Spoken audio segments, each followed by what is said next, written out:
Hello दोस्तों, welcome to DPS learning point. दोस्तों, आज से हम एक नई सीरीज शुरू कर रहे हैं जिसमें हम एनसीईआरटी की बुक्स फिजिक्स पार्ट 2 को पूरा करेंगे। और एक बात और, आपको पूरी एनर्जी वीडियो में कॉन्सेप्ट को समझने में लगानी है। नोट्स को हम आपको पीडीएफ के रूप में उपलब्ध करा देंगे। तो चलिए स्टार्ट करते हैं आपकी सेकेंड बुक के लिए। लेकिन इससे पहले आपको पूरा कॉन्सेप्ट समझ में आए, आपको वीडियो को पूरा देखना है। बिल्कुल वीडियो को स्किप नहीं करना है, क्योंकि हर एक पार्ट के लिए मैंने बहुत कॉन्सेप्चुअली समझाया है आपके लिए। तो चलिए स्टार्ट करते हैं। देखिएगा, आपके चैप्टर का पहला चैप्टर है जिसका नाम है किरण प्रकाश की एवं प्रकाशिक यंत्र। आप इस चैप्टर में उसके यंत्रों के बारे में जानेंगे, प्रकाश के बारे में जानेंगे। तो देखिए, इस अध्याय में हम कवर क्या करने वाले हैं। तो सबसे पहले हम प्रकाश को जानेंगे और उसके स्रोतों के बारे में अध्ययन करेंगे। प्रकाश के परावर्तन के नियम के बारे में बताएंगे, दर्पण क्या होता है और दर्पण कितने प्रकार का होता है, इन सब चीज़ों के बारे में चर्चा करेंगे। और आपका फोर्थ पॉइंट है गोलीय दर्पणों से प्रतिबिंब बनने के नियम।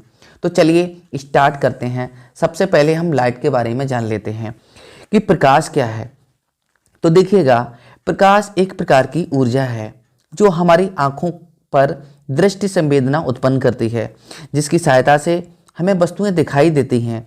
जब प्रकाश किसी वस्तु पर पड़ता है तो वह परावर्तित होकर हमारी आंखों तक पहुंचता है, जिससे हमें वस्तुएं दिखाई देती हैं।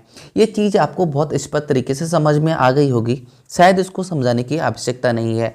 फिर भी हम ये कह सकते हैं कि जो लाइट है, प्रकाश है, एक प्रकार की ऊर्जा का रूप है जो वस्तुओं पर पड़ता है और वस्तुओं से परावर्तित होकर हमारी आंखों को संवेदित करता है, जिससे हमें वस्तुएं स्पष्ट रूप से दिखाई देने लगती हैं। इसी को हम प्रकाश कहते हैं। अगर हम बात करें इसके स्रोत की, तो कौन कौन से स्रोत होते हैं जिनसे प्रकाश मिलता है। तो देखो, प्रकाश हमें दो रूपों में प्राप्त होता है। पहला है जिसका नाम है प्राकृतिक रूप, दूसरा मानव निर्मित। ठीक है, तो हम प्राकृतिक की अगर बात करें तो कौन कौन सी चीज़ें हैं। तो आपका सूर्य है, चंद्रमा है, तारे हैं, ये सारे जो हैं वो आपके प्राकृतिक स्रोत हैं। अगर हम कृत्रिम स्रोत की बात करें जो मानव ने बनाए हैं, वो है मोमबत्ती, विद्युत बल्ब, दीपक, लकड़ी को जला के, यानी कि जितना मानव के द्वारा प्रकाश उत्पन्न किया जा सकता है किसी माध्यम से, उसको हम कहेंगे कृत्रिम द्वारा या मानव निर्मित प्रकाश। अगर हम बात करें कि प्रकाश का वर्गीकरण, तो वर्गीकरण के आधार पर प्रकाश स्रोत जो है दो वर्गों में बांटा गया है। ठीक है, दो वर्गों में बांटा गया है। पहला है आपका दीप्त प्रकाश स्रोत और दूसरा है आपका अदीप्त प्रकाश स्रोत। तो पहले हम दीप्त प्रकाश स्रोत के बारे में चर्चा करेंगे। दीप्त प्रकाश स्रोत को हम कहते हैं लिमिनियस सोर्सेस। अब देखो, लिमिनियस सोर्सेस क्या होते हैं। ये जो सोर्स होते हैं जो स्वयं प्रकाश को उत्पन्न करते हैं, उनको हम दीप्त प्रकाश स्रोत कहते हैं। जैसे कि हमारा सूर्य है, तारे हैं, बल्ब है, ये जो प्रकाश है वो स्वयं देते हैं अपने पास से। ठीक है, अब देखो, कुछ चीजें होती हैं अदीप्त प्रकाश, यानी अदीप्त प्रकाश स्रोत क्या होता है, जिसे हम नॉन लिमिनियस सोर्सेस कहते हैं। ये वे प्रकाश स्रोत होते हैं जो स्वयं प्रकाश उत्पन्न नहीं करते हैं, बल्कि ये दीप्त प्रकाश स्रोत को प्रकाश से परावर्तित होकर स्वयं प्रकाश देते हैं। जैसे कि चांद है, कांच है, और आपने एक वो देखी होगी वॉच, घड़ी देखी होगी जो रेडियम लगा होता है उस पर। तो वो क्या होता है, जब लाइट के संपर्क में आती है तो वो काफ़ी देर तक वह जलती रहती है। तो वो भी आपका अदीप्त प्रकाश स्रोत के अंतर्गत आएगा। चांद है, अब आप कहेंगे चांद तो अपना आप देता है। नहीं, चांद अपने आप प्रकाश को नहीं देता। वह सूर्य से प्रकाश जो आता है वो चांद पे पड़ता है और वहाँ से परावर्तित होकर हमारे आंखों तक पहुँचता है, तब हमारे लिए प्रकाश दिखाई देता है। तो हम कहेंगे कि ये अदीप्त प्रकाश स्रोत की श्रेणी में आता है। तो उम्मीद करता हूँ कि आपको जितना ये कॉन्सेप्ट समझाया गया है वो सारा कॉन्सेप्ट समझ में आया होगा। अगर हम बात करें आगे प्रकाश के परावर्तन के बारे में कि प्रकाश का परावर्तन क्या होता है, तो आप इन चीज़ों के बारे में पहले से ही जान चुके होंगे, लेकिन फिर भी हमारा दायित्व है कि मैं आपको पूरा समझाऊं। तो प्रकाश का परावर्तन क्या होता है, देखिएगा दोस्तों, जब प्रकाश किसी चिकनी या पॉलिशदार सतह पर गिरता है तो उस सतह पर टकराकर वापस उसी माध्यम में लौट जाता है। प्रकाश के इस चिकनी पॉलिशदार सतह से टकराकर वापस उसी माध्यम में लौटने की घटना जो है वो प्रकाश का परावर्तन कहलाती है। आपको चीज़ें समझ में आई होंगी, अगर नहीं समझ में आई तो मैं आपको समझा रहा हूँ। देखिएगा, ये है आपका एक दर्पण, ठीक है, या फिर आप कांच को मान लीजिए, ठीक है। कांच एक साइड पे पॉलिश है, इसके नीचे की साइड पे अब क्या है, प्रकाश जो है वो यहाँ पर आपतित हुआ है, तो हम इसको क्या कहेंगे, आपतित किरण। जो प्रकाश गिर रहा होता है उसको हम आपतित किरण कहते हैं। अब क्या हुआ, यहाँ से टकराने के बाद ये पुनः वापस उसी माध्यम में लौट गई वापस, तो हम कहेंगे कि ये प्रकाश जो है किसी सतह पे गिरता है तो सतह से टकराकर उसी माध्यम में लौटने की जो घटना होती है, इसी माध्यम में लौटने की घटना क्या कहलाती है, प्रकाश का परावर्तन कहलाती है। ये जो है चिकनी सतह है जिसे हम परावर्तक पृष्ठ कहते हैं, ठीक है। अब हम बात करें कि प्रकाश का जो परावर्तन है वो कितने प्रकार का होता है, तो भाई 2 प्रकार का होता है आपके प्रकाश का परावर्तन। पहला, अगर प्रकाश के परावर्तन की बात करें तो आपका होता है नियमित परावर्तन, ठीक है। नियमित परावर्तन होता है, तो देखो यहाँ पर जिसे हम रेगुलर रिफ्लेक्शन कहते हैं, जब प्रकाश का परावर्तन किसी पॉलिशदार युक्त चिकनी पृष्ठ से होता है तो प्रकाश किरणें परावर्तन के पश्चात एक दूसरे के समांतर होती हैं। इस प्रकार जो परावर्तन होता है वो नियमित परावर्तन होता है। देखिएगा, हम इसको यहाँ पर इसके माध्यम से समझते हैं। जैसे कि ये कोई चिकनी सतह है जिसके लिए आप पॉलिशदार परावर्तन, चिकना पृष्ठ है ये वाला, ठीक है, नीचे की साइड पे पॉलिश है यानी कि सीसा है। अब प्रकाश की किरणें, ये जो आपतित किरणें हैं वो यहाँ पर आपतित हुई हैं इस प्रकार से, ठीक है, ये आपतित हुई हैं यहाँ पर। अब उसके बाद ये समांतर जाएंगी, देखो ये समांतर, ये देखो समांतर, ठीक है, ये इस प्रकार से समांतर है। तो हम यहाँ से ये समझ सकते हैं कि जब भी नियमित परावर्तन की बात होगी तो जो चिकनी सतह पर प्रकाश किरण जो है आपतित होगी, और परावर्तन के आपतित होने के बाद जो परावर्तन होगा उसका वो लगातार कैसा होगा, एक दूसरे के समांतर होगा।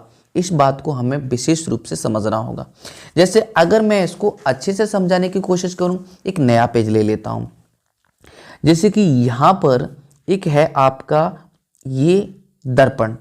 अब देखो प्रकाश की किरण यहाँ पर इस प्रकार से आपतित हुई, ठीक, तो इस प्रकार से ये परावर्तित हो जाएगी।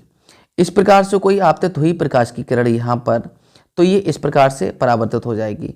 कोई भी दूसरी प्रकाश की किरण यहाँ पर आएगी, फिर ये परावर्तित हो जाएगी। तो इन दोनों के बीच में एक अंतर होता है, जो हमेशा आगे ये बढ़ेंगी तो इन दोनों के बीच में इसके इसके इसके और इसके बीच में, इसके और इसके बीच में अंतर है वो हमेशा समान रहेगा।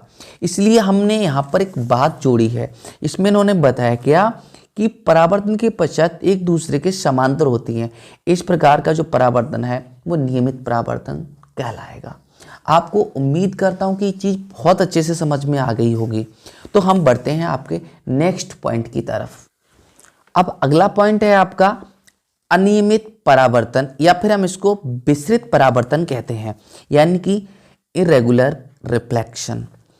अब ये क्या होता है, तो उसमें जो पृष्ठ था वो हमारा एक समान समतल था। इसमें जो पृष्ठ है वो एक समान समतल ना होकर ये खुरदरा पृष्ठ है, ठीक है, खुरदरा पृष्ठ है। तो इसमें क्या होता है कि जब प्रकाश परावर्तन किसी खुरदरे पृष्ठ से होता है तो प्रकाश किरणें परावर्तन के पश्चात विभिन्न दिशाओं में फैल जाती हैं। ये परावर्तन के पश्चात समांतर नहीं होती। बात आपको समझ में आई इतनी? अगर नहीं आई है समझ में तो मैं आपको समझा रहा हूँ। देखिएगा, इसमें क्या होगा कि जो प्रकाश की किरणें हैं इस प्रकार से, ये इस प्रकार से ऐसे होंगे, ठीक है। अब ये इस तरफ से पॉलिश है इसकी, तो प्रकाश की किरणें यहाँ पर गिरी, तो कोई गारंटी नहीं है कि इस प्रकार से ये प्रकाश की किरणें गिर रही हैं तो ये समांतर ही हों, ये नहीं होंगी समांतर। ये इस प्रकार से भी जा सकती हैं। अगर ये प्रकाश की किरण यहाँ पर आई है तो ये ऐसी भी जा सकती है, अगर प्रकाश की किरण यहाँ पर आई है तो ये ऐसी भी जा सकती है। तो ये विभिन्न दिशाओं में जाती हैं, ना कि ये समांतर होती हैं, जैसा कि मैं आपको इस पिछले वाले इसमें बता चुका हूँ। ये समांतर नहीं होंगी, ये विभिन्न दिशाओं में फैल जाएंगी। तो इन्होंने यही बात यहाँ पर समझाने की कोशिश की है कि प्रकाश किरणें परावर्तन के पश्चात विभिन्न दिशाओं में फैल जाती हैं। ये परावर्तन की अनियमित परावर्तन कहलाता है। तो अनियमित परावर्तन होता है, उसका उपयोग क्या होता है, हम उस पर एक नज़र डाल देते हैं। कमरे की खिड़की में लगा खुरदरा जो कांच होता है वो सूर्य के प्रकाश को विस्तृत परावर्तित कर देता है, जो हमें ज़्यादा चकाचौंध से बचाता है। अब जो सूर्य का प्रकाश आपके खिड़की पे पड़ेगा तो उसमें आपको एक फायदा ये होने वाला है कि डायरेक्ट आपकी आंखों को नुकसान नहीं पहुंचाएगा और वह प्रकाश जो है वो बिखर जाएगा। तो इससे अनियमित परावर्तन से हमें फायदा ये होता है कि वो किरणें जो हैं वो डायरेक्टली नहीं आ पाती, यानी कि वो बिखर जाती हैं। ठीक है।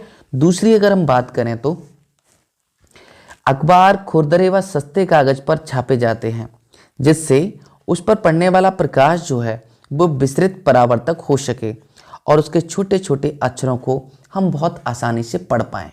मुझे उम्मीद है कि आपको ये चीज़ बहुत अच्छे से समझ में आ रही होगी।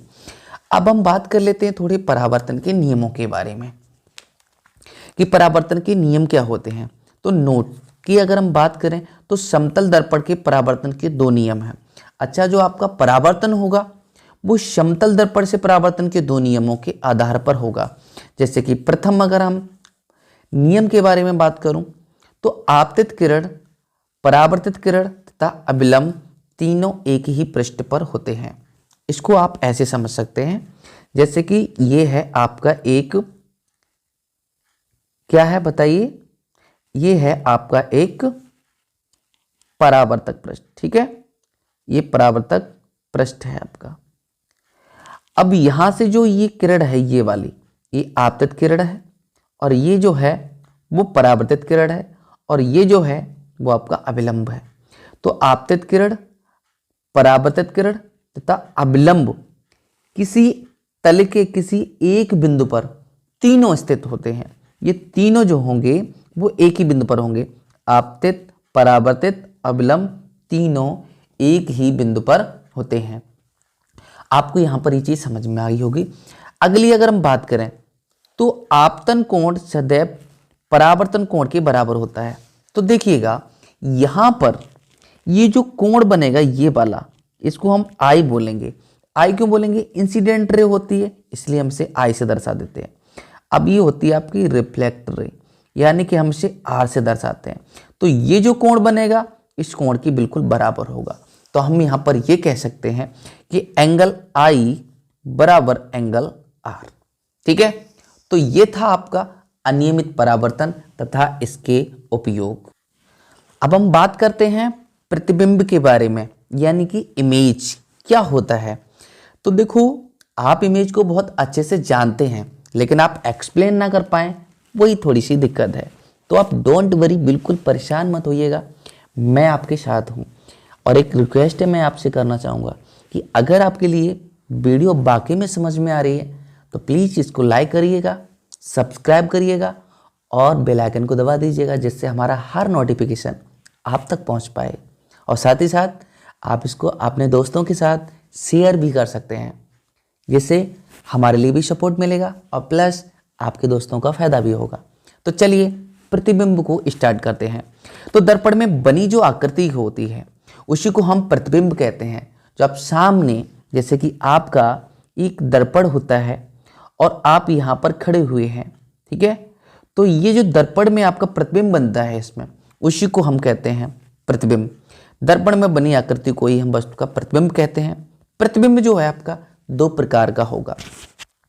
पहले प्रतिबिंब की अगर हम बात करें तो आपका वास्तविक प्रतिबिंब, यानी कि रियल इमेज। रियल इमेज क्या होता है? तो जब किसी बिंदु पर वस्तु से चलने वाली प्रकाश की किरणें परावर्तन के पश्चात किसी दूसरे बिंदु पर वास्तव में मिलती हैं, जब वो परावर्तित हों और एक दूसरे को वास्तव में कट करें या फिर मिलें, तो जहां पर वो मिल रही होंगी वहां पर आपका वास्तविक प्रतिबिंब बनेगा। इस दूसरे बिंदु पर बने प्रतिबिंब को इस बिंदु का वास्तविक प्रतिबिंब कहते हैं। इस प्रकार के प्रतिबिंब को पर्दे पर प्राप्त किया जा सकता है। आप इसको ऐसे याद रख सकते हैं, एक शब्द है बाऊ, ठीक, बाऊ, यानी कि जब भी आपकी किरणें, अब ये जो हिस्सा है वो आपके दूसरे उसका है, लेकिन मैं इसमें एक्सप्लेन कर दे रहा हूं आपके लिए, यानी कि जब जब वो वास्तव में मिलेगी तब तब आपका प्रतिबिंब जो है वो उल्टा होगा। ठीक है, तो फिलहाल अब हम बात कर लेते हैं आभासी प्रतिबिंब के बारे में कि आभासी प्रतिबिंब क्या होता है। देखो, जब किसी बिंदु वस्तु से चलने वाली प्रकाश की किरणें परावर्तन के पश्चात किसी दूसरे बिंदु पर वास्तव में नहीं मिलती। इसमें क्या था, पहले वाले में इसमें हमने ये बताया था कि ये जो प्रकाश की किरणें हैं वो वास्तव में मिलती हैं। ठीक है, वास्तव में। और इसमें क्या बताया, वास्तव में नहीं मिलती हैं। यही इसमें बहुत इंपॉर्टेंट है कि इसमें वास्तव में मिलेंगी लेकिन इसमें वास्तव में नहीं मिलेंगी, परंतु दूसरे बिंदु से आती हुई प्रतीत होती हैं। तो इस बिंदु पर बने प्रतिबिंब को उस बिंदु का आभासी प्रतिबिंब कहते हैं। इस प्रकार के प्रतिबिंब को पर्दे पर नहीं प्राप्त किया जा सकता है, लेकिन इसका फोटो लिया जा सकता है। हम कई सारी, अब देखो एक क्वेश्चन यहाँ पर बनता है आपका कि क्या एक काल्पनिक चीज के लिए हम पर्दे पर प्राप्त कर सकते हैं? हाँ, कई सारी तकनीकियाँ हैं जिनके माध्यम से हम प्रकाश को एक जगह पे केंद्रित करेंगे और वहाँ से उसका जो वस्तु से उसकी वेव्स निकलेंगे उसके माध्यम से उसका फोटो ले लेंगे, है ना। तो मुझे उम्मीद है कि आपको ये चीज़ प्रतिबिंब समझ में आ गया होगा। वास्तविक प्रतिबिंब क्या होता है, जब प्रकाश की किरण परावर्तन के पश्चात वास्तव में मिलती हैं तो आपका वास्तविक प्रतिबिंब बनता है। वास्तव में नहीं मिलती, आभासी होती हैं, तो हम कहेंगे उसे आभासी प्रतिबिंब। अब ये जो प्रतिबिंब बनेगा वो किस में बनेगा, दर्पण में बनेगा। लेकिन दर्पण को समझने से पहले हमें थोड़ा सा समझना होगा यहाँ पर इस ग्राफ के लिए। ग्राफ क्या कहता है कि जो दर्पण है आपका, दर्पण किसे कहते हैं, तो सबसे पहले हम दर्पण के बारे में जान लेते हैं। ठीक है, तो देखिएगा दर्पण क्या होता है। तो यदि किसी चिकने पारदर्शी माध्यम के तल के एक पृष्ठ पर कली कर दी जाए, जैसे कि ये कांच है और इसके इस साइड पे हमने क्या किया है, पॉलिश कर दी है। ठीक है, कली कर दी है। ये जो है वो कलई कर दो या फिर लाल ऑक्साइड का एक लेप कर दिया जाता है, और उसका दूसरा जो पृष्ठ है वो परावर्तक पृष्ठ होता है, जिस पे अगर आप प्रकाश डालोगे तो परावर्तक हो जाएगा। तो ये जो निकाय बनता है, जो कंडीशन बनती है, वो आपकी दर्पण बन के तैयार हो जाता है। तो इधर का जो पृष्ठ है वो आपका परावर्तक पृष्ठ है, ये वाला, और इधर जो है वो पॉलिश कर दी गई है और प्रकाश जो है इधर पर गिर रहा है, तो यहाँ से ये परावर्तित हो गया है। यहाँ पर आपको चीज़ें इतनी समझ में आ गई होंगी कि आखिर आपका दर्पण क्या होता है। अब देखो, दर्पण जो है वो दो प्रकार के होते हैं आपके। ठीक है, दर्पण जो है आपके दो प्रकार के होते हैं। अब पहला दर्पण है समतल दर्पण और दूसरा होता है आपका गोलीय दर्पण। ठीक है, एक समतल दर्पण और दूसरा गोलीय दर्पण।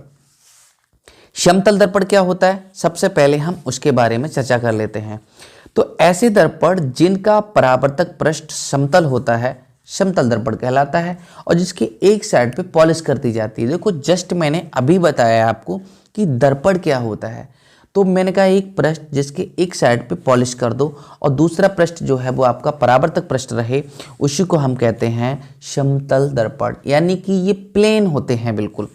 अब समतल दर्पण के जो प्रतिबिंब बनता है उसके कुछ गुणों के बारे में हम चर्चा कर लेते हैं।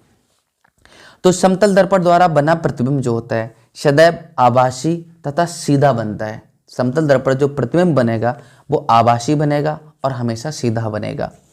दूसरी पॉइंट की अगर हम बात करें तो समतल दर्पण पर द्वारा जो बना प्रतिबिंब है वो आकार में वस्तु के आकार के बराबर होता है। दूसरी बात, मनुष्य को अपना पूर्ण प्रतिबिंब देखने के लिए समतल दर्पण की आवश्यक न्यूनतम ऊंचाई है वो आधी होना चाहिए। जैसे कि अगर व्यक्ति, मान लो कि यहाँ पर ये है आपका एक समतल दर्पण, ठीक है, ये तो यहाँ पर ये है आपका एक व्यक्ति, ठीक, ये व्यक्ति है आपका।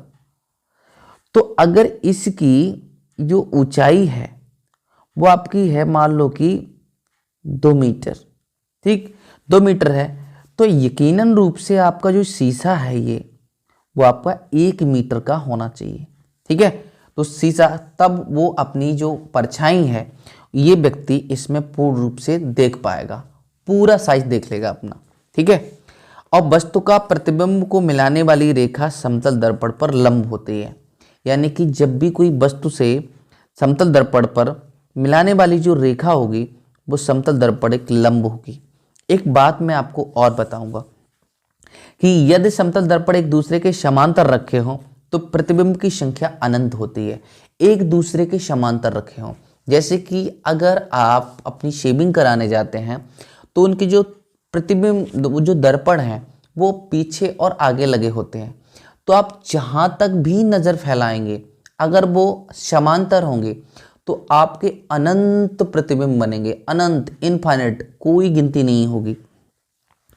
हम अगला पॉइंट की अगर बात करें तो जब कोई व्यक्ति समतल दर्पण की ओर बी वेग से चलता है तो उस दर्पण में अपना प्रतिबिंब 2b वेग से गति करता है।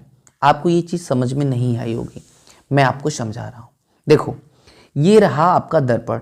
तो ये जो व्यक्ति है अगर मान लो 2 मीटर पर सेकंड की स्पीड से आता है तो इस दर्पण में वह 4 मीटर पर सेकंड की स्पीड से आता हुआ दिखाई देगा। यानी कि इस दर्पण में जस्ट ये व्यक्ति दुगना स्पीड से आता हुआ दिखाई देता है। तो उम्मीद करता हूँ कि आपको ये जितनी भी चीज़ें मैंने आपको बताई हैं वो फुल समझ में आई होंगी। अगर आपको कोई भी डाउट है जितना मैंने आपको बताया है उसे लेकर तो आप कमेंट बॉक्स में लिखना ना भूलें और आपको हमारी वीडियो कैसी लगी ये ज़रूर बताएं। आप जो भी बताएंगे वो हमें स्वीकार होगा, हम उसमें सुधार करेंगे। अगर सुधार करने की हमारे लिए थोड़ी सी भी शिकायत मिलेगी तो मिलते हैं आपको अगली वीडियो में। तब तक के लिए अनुमति दीजिए। जय हिंद, वंदे मातरम दोस्तों।